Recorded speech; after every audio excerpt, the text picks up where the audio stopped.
Hey, welcome to my channel. This is Lucas. I'm a UEFA certified football coach and a doctorate in sports psychology. And today we are talking about making effective substitutions. Substitutions are probably one of the most underrated aspects of football coaching. It's very easy for us to talk about substitutions or thinking about a substitution when you're watching a game at a pub, but it's very different when your name and your job is on the line. Make the wrong substitution and lose the game. Or don't give enough playing time for players and they're going to lose their respect and confidence. So these are some of the aspects that can make substitution or the art of substitution very difficult.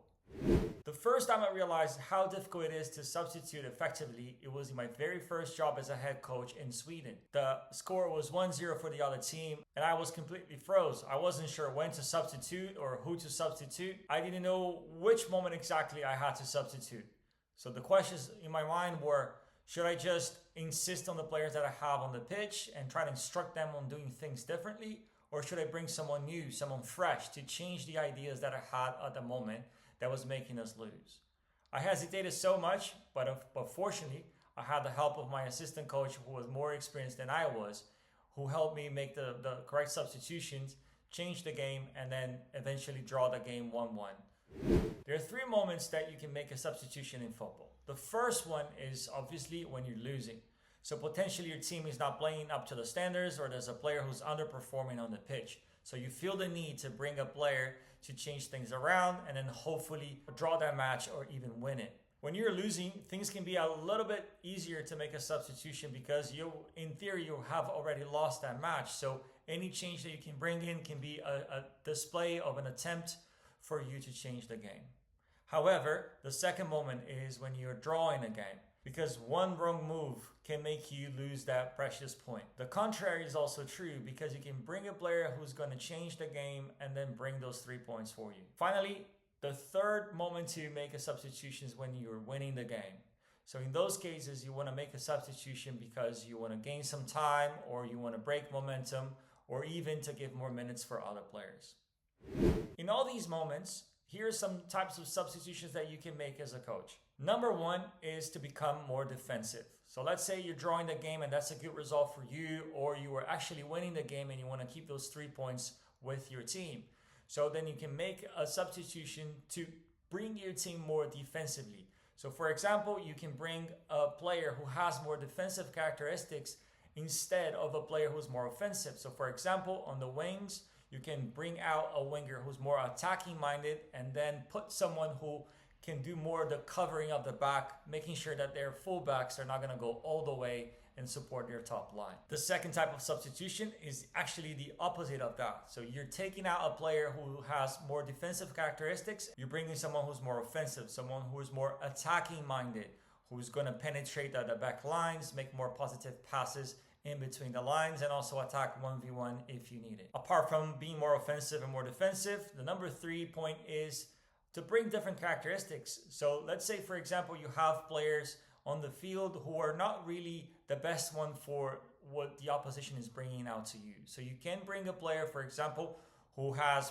a better passing, or someone who has a long ball that is better than someone else, or for example, someone who can win balls in the air, depending on what the opposition is throwing at you. So you can change a player whose characteristics are not ideal for that match and bring someone who can potentially win more balls, cause more turnovers, and even score more goals because of the different techniques and different intelligence that they can bring onto the pitch. Number 4 is a change in formation. So sometimes you have to make a substitution in order to change a formation because the characteristics of the players you have on the pitch are not ideal for the new formation that you want to create, or even because you want to bring fresh legs onto the pitch. So for example, you're playing on a 4-3-3 and a more attacking minded, and you want to bring it back to a 4-1-4-1, so you become a little more defensive in the midfield. Or for example, you have a triangle with one holding midfield at the back and then 2 attacking midfields up front, but you want to invert that triangle and bring 2 holding central midfielders and just leave 1 number 10 up top. So for example, you might not want to bring a number 10 to do the number 6 job, but instead you remove the number 10 and then you bring a new number 6 there, so you can have 2 more defensive minded players that will change your formation and then make your team, in this case, more defensive. The opposite is also true. If you want to bring out a more defensive player and then change the formation with a more offensive player. So for example, instead of having one striker, you can bring out a second striker and removing a defender. So you are changing your formation for a back three instead of a back four, and also putting your top line as a back four instead of a back three, so you can hopefully gain the result that you were looking to get. Number 5 is about managing playing time. This is probably one of the most difficult things to manage across the season, because those players who are playing are becoming very happy, but those who are not playing as much or not playing at all, they will be very sad. So very often in my career, there are players who are not performing really well in the sessions, or they're coming back from an injury, or they are not even performing when I give them the opportunity to play in the game. And you can see that the demeanor changes, even the interaction between you and those players become very different. So players who are playing constantly, they smile at you, they greet you, they have a conversation with you in a more light way. However, those players who are not playing as much, you can see that they are looking down. They try not to make eye contact with you. Sometimes they can even talk behind your back about how bad things are and how they don't agree with your decisions. So it's very, very complicated, and it's something that it's easier said than done. But know that this number 5 type of substitution is on you to make sure that you're managing the minutes of all your players on the field. Sometimes you're going to be coaching at an age group that you are promised, or you promise to the players and their parents, that you have to play them for 50% of the matches. Depending on the club, those 50% of minutes playing may not be in the exact same game, but you can distribute that 50% of minute playing across the season, across a number of games. So you are making those decisions, not just because I have to substitute to bring someone out because of their minutes, but you are managing the result as well. Because I've made the mistake before of trying to give a virtual 50% playing time for every player on the field, but you can see that sometimes by doing that, you might bring the performance down of the entire team. And then if you become a losing team and in a losing streak, you will see that your players are going to be the overall players are going to be down, disappointed, and depending on how it goes, you can even lose players who are going to move to different teams. However, if you don't have that aspect in your club, or that requirement for you to have everyone playing 50%, then you can manage the playing time according to the needs of your team. But sometimes you have to make some bold options and bold moves in order to bring those players who are not playing as much to gain some confidence and to become happier, and then give a challenge for those players who are being more consistent on the starting lineup. However, I understand that sometimes in the same position, you don't have the same quality of the players. So for example, the person who is starting your games, they're starting for a reason, because they are superior to the opposition, of the other player competing for that position. And the other person who is on the bench is also struggling to play because they're not as good. So it is on you to, if you have the option to substitute players or replace players on your recruitment process, or if you don't have the luxury to do more recruiting, then you need to make sure that you are working on them individually if possible during trainings and one-on-one conversations, to ensure that they have the minimum standard required for whenever you have to put them on the field, they are able to perform to their best and complement the team, and not be a liability there that's going to make the team lose or the team get hurt very often on the field. And trust me, the players know who's good and who's not, and they feel more confident when they are surrounded by players whom they trust and they perceive to be good. So for example, what happens very often in football is that players, it's all about trust. So they pass the ball to someone and that person loses the ball, and they do that again and again. What's going to happen? Players are going to stop passing the ball to that player, who is going to feel a little bit detached, and also it will feel like they're playing with a minus one person. So it's very important for you to make sure that you get everyone up to standards so they can do the minimum job possible, so they will not become a problem for your team, not only for the score, but also for the behavior and the community and environment that you have within your squad.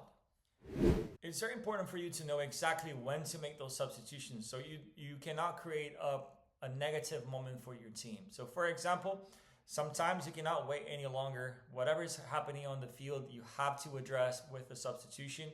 Make sure that a substitution is made in a moment that your team has the possession. So for example, it's a throw-in for you, or it's a free kick on the defense for you. I've made the mistakes before of making a substitution when the other team had the possession, what was a set piece for them in that case. And then they can, depending on the position where the new player is coming on, we can be uncovered on that side, which the opposition can see it, play the ball quickly, find the gap that you created by the substitution, and then they can score a goal on there. So make sure that you are very careful about the moments in which you're asking the referee to make the substitution. Some referees, they might freeze the game, and if the other team plays the ball fast, they might hold it because they're making notes on their cards about the substitution. But depending on the league and the referees that you're dealing with, they might not have the need to stop the game, and they will let it go, which is going to harm your team if they find that gap. Another type of substitution that you want to use is also to break momentum. I actually learned this one when I was playing volleyball and learning some intricacies about volleyball coaching. So sometimes when you see that the other team has the momentum, meaning that they are keeping most of the possession and they're having too many chances in front of the goal, you want to bring a substitution at that moment to try to cool things down, help your team reorganize themselves so we can break that momentum and then balance the game out a little bit. Substitutions before the halftime are very, very tricky. Players can get very, very angry and disappointed if you substitute them before halftime. So make sure you do your best not to substitute players before halftime so you cannot lose their confidence. However, sometimes you have a tactical need to make that substitution, or a player who's not behaving or following the game plan. So in these cases, you have to have the guts to make the substitutions, because it's very likely that the players are going to be angry. They're not going to shake your hands, and in worst case scenarios, they're going to do like Kepa in Chelsea and refuse to leave the field. Substitutions in halftime are very common, but sometimes they can have a consequence on the players being subbed out. I've realized in my experience that whenever I make substitutions during halftime, the players being substituted, they usually have a feeling of I'm not doing enough or I'm doing something wrong. So usually for those substitutions, I very often get them coming to me after a game, sometimes even during the game, and I ask them to wait until the game is over, asking me about, Coach, why did you substitute me? So make sure that you are very clear on the reasons why you're substituting someone during halftime, because it can create that feeling of you're doing something wrong or they are not enough for the team. Finally, the most common moment for you to make a substitution is when the second half has already started. So in that moment, I noticed that when the players are coming out, they are more likely to be calm and to accept the substitution, because in their minds, they've played enough times and sometimes they are even more tired than they can play. So they usually accept that a little more. But however, they still come to you at the end of the game, some of them, to ask why they were being substituted, especially if in their minds they believe that they were doing a good job. And players can be very accurate in their own performance, but sometimes you can get some players who think that they're doing a good job, but instead you wanted something different, or they're not performing up to the standards. So it's up to you if you want to sit down with them at the end and explain the reasons why they were substituted. So there you have it. So these are the 5 types of substitutions that you can make in order to bring the best out of your team and then get those 3 points at the end of the game. Let me know in the comments below what type of substitution, what moments in the substitutions that you like to do, and what is your technique and strategy behind them. Make sure you like and subscribe, and